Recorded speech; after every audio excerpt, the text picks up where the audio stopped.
नमस्ते प्रणाम। हम खेसारीलाल यादव सबकी गोड़ छुके गोड़ लगतनी।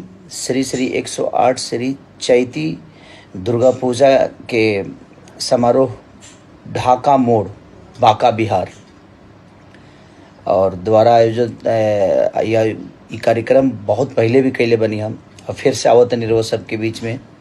और हमारे बड़ भैया माननीय मंत्री केंद्रीय कैबिनेट मंत्री यानी संजय यादव जी, जो कि ढाका मोड़ बांका बिहार 8 तारीख है यानी 8 अप्रैल 2025 वो सबके बीच में शाम के 8 बजे हम आवतानी। और फैमिली से पहले से भी हमारे एगो बहुत प्यारा रिश्ता बा और वो फैमिली के भी एगो हिस्सा बनी हम। ढाका मोड़ बांका बिहार तो संजय भैया को ढेर सारी शुभकामना और माँ दुर्गा के ही आशीर्वाद वह सब बना रहे और हमारे बड़े भैया संजय यादव जी पर बना रहे। तो हम आ रहा बनी 8 अप्रैल 2025 के रउआ सब के बीच में ढाका मोड़ बांका बिहार माई दुर्गा के मंदिर पर।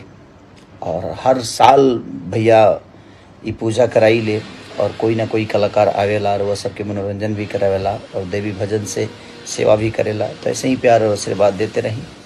हमारा हल बनी तो हमको भी प्यार आशीर्वाद दी, रउआ सब आई और माई के आशीर्वाद ली। नमस्कार प्रणाम, हम भोजपुरी गायक टुनटुन यादव और हम आ रहल बानी